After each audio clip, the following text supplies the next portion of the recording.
नमस्कार दोस्तों।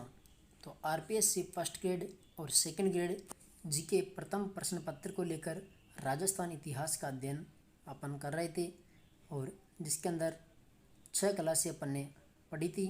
और आज जो हमारी क्लास हैं 7 नंबर होने वाली हैं। और आज की क्लास में जो चौहान राजवंश अपन पढ़ रहे थे, तो चौहान राजवंश के अंदर आज की क्लास में पढ़ेंगे रणथंभौर के चौहान वंश के बारे में।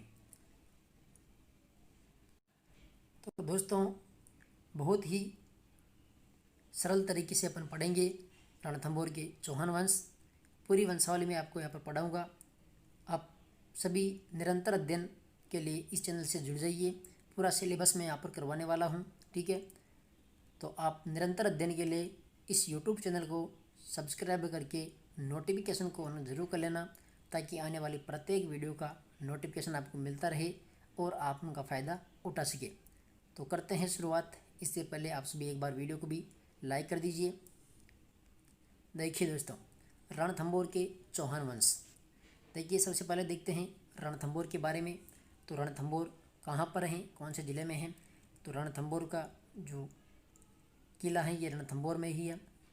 रणथंभौर है सवाई माधोपुर के अंदर, ठीक है। तो जिला यहाँ पर रणथंभौर है, जिला है सवाई माधोपुर, ठीक है। सवाई माधोपुर के अंदर रणथंभौर में चौहान वंश की स्थापना 1194 ईस्वी में की गई थी। और चौहान वंश के जो संस्थापक थे जिनका नाम था गोविंदराज, ठीक है। गोविंदराज ने ही रणथंभौर के अंदर चौहान वंश की स्थापना की थी 1194 ईस्वी के अंदर, ठीक है। यहाँ पर देखिए, कुतुबुद्दीन ऐबक ने गोविंदराज को रणथंभौर राज्य दिया था, ठीक है। तो गोविंदराज ने रणथंभौर राज्य किसके द्वारा दिया गया था? कुतुबुद्दीन ऐबक के द्वारा। तो ये रणथंभौर को लेकर की छोटी सी जानकारी थी कि रणथंभौर स्वयं माधोपुर में है और यहाँ पर चौहान वंश की स्थापना की थी गोविंदराज ने 1194 ईस्वी में, ठीक है। तो जो रणथंभौर का जो पहला शासक बनता है यहाँ पर वह है गोविंदराज, ठीक है। गोविंदराज वही है जो पृथ्वीराज चौहान का पुत्र था, ठीक है।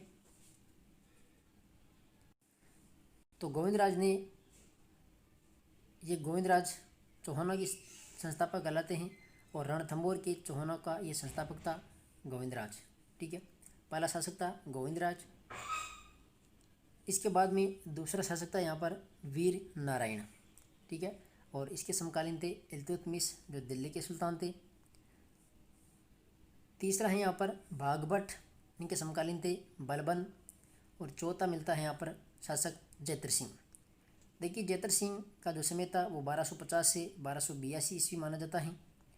और जब जयद्रथ सिंह 32 वर्ष के हो जाते हैं, ठीक है, तो 32 वर्ष के शासनकाल में इनकी याद में ही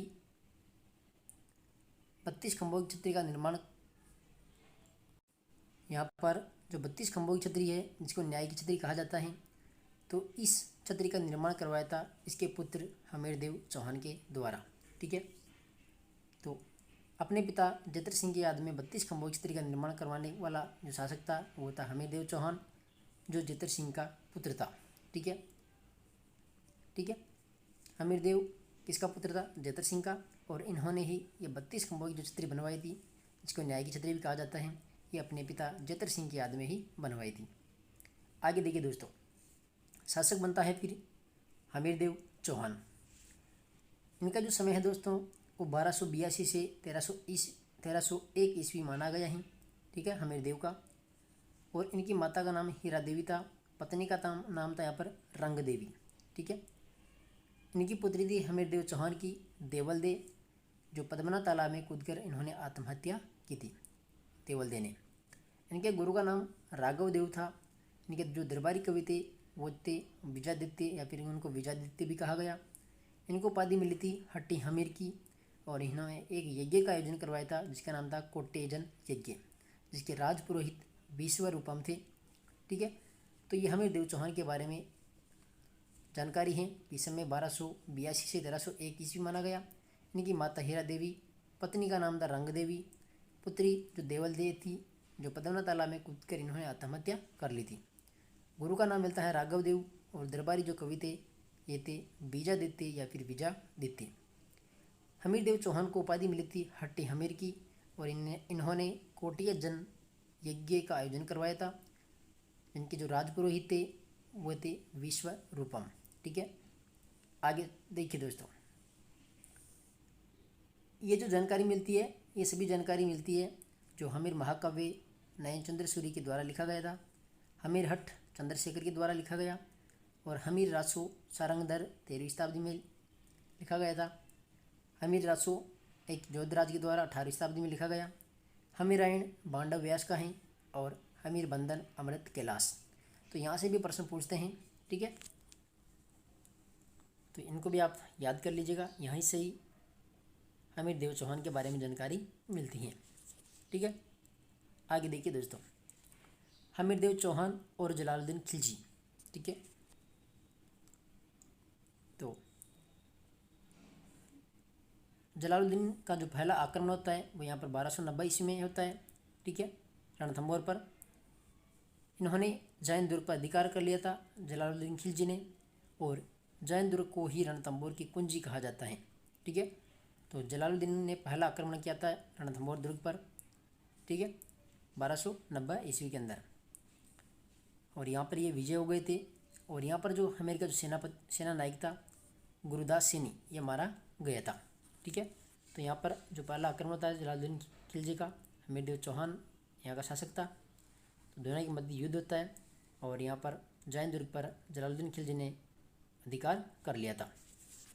वापस से जो जलालुद्दीन खिलजी है ये रणथंभौर पर आक्रमण करते हैं दूसरी बार, और 1291 और 92 ईस्वी में ये असफल हो जाते हैं।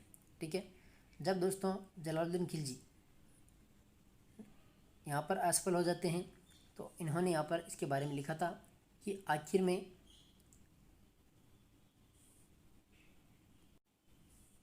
और ये जब असफल हो जाते हैं तो आखिर में जलालुद्दीन खिलजी ने रणथंभौर से अपना घेरा उठा लिया था, और जलालुद्दीन खिलजी ने कहा था कि मैं ऐसे कई दुर्गों को मुसलमानों की डाडी के एक बाल के बराबर भी नहीं समझता। तो ये इनका वाक्य था जलालुद्दीन खिलजी का, जो रणथंभौर दुर्ग के बारे में कहा गया था। ठीक है, जब ये असफल हो गए थे तो इन्होंने कहा था कि मैं ऐसे कई दुर्गों को मुसलमानों की डाडी के एक बाल के बराबर भी नहीं समझता।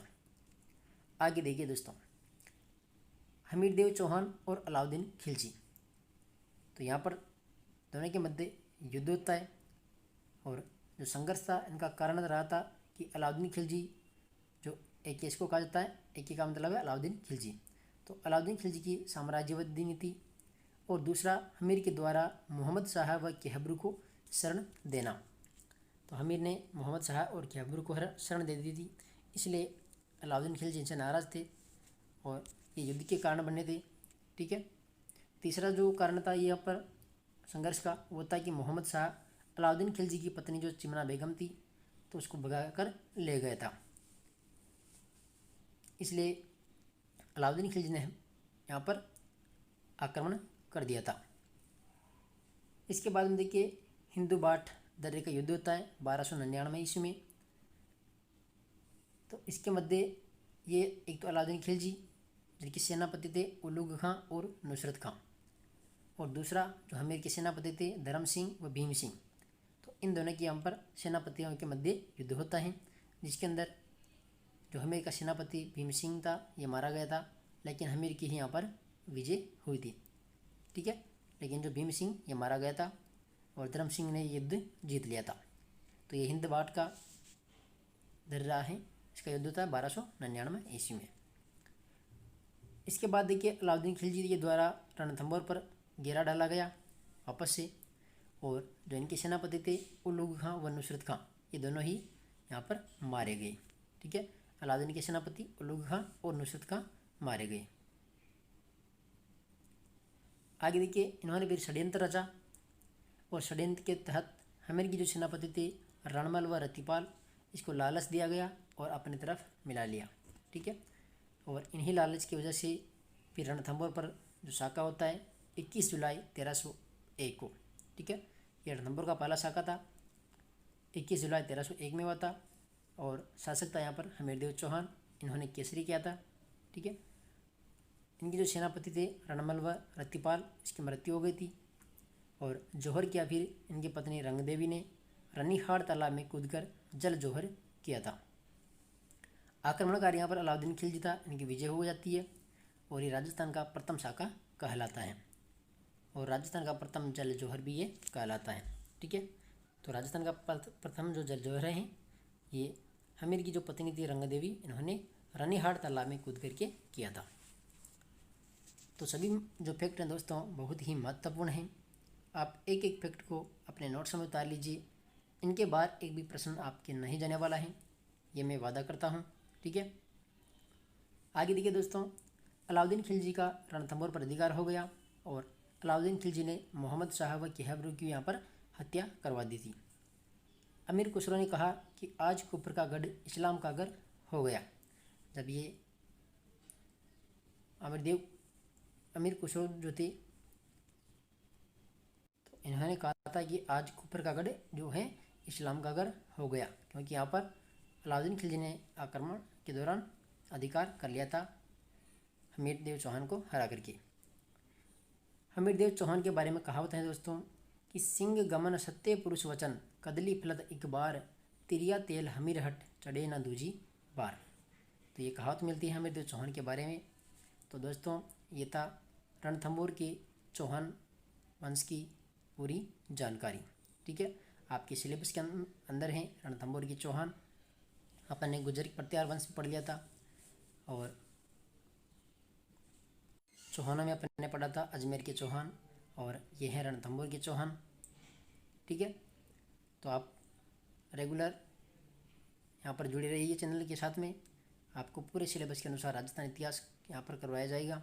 ठीक है, तो आप सभी वीडियो को लाइक करके जाइएगा और अपने दोस्तों से भी वीडियो को शेयर करके हमको भी बताइएगा, ताकि उनको भी यहाँ पर जो है इन फ्री क्लासों का फ़ायदा मिल सके। अभी तक आपने टेलीग्राम ज्वाइन नहीं किया तो आप टेलीग्राम भी ज्वाइन कर लीजिए, आलिया एग्जाम क्विज के नाम से है। तो यहाँ पर भी आपको हर प्रकार की जो लेटेस्ट अपडेट होती है वो मिलती रहती है। ठीक है दोस्तों, तो मिलते हैं नेक्स्ट वीडियो के साथ में। पढ़ते रहिए, आगे बढ़ते रहिए, आपको भी सफलता ज़रूर मिलेगी। ठीक है, धन्यवाद।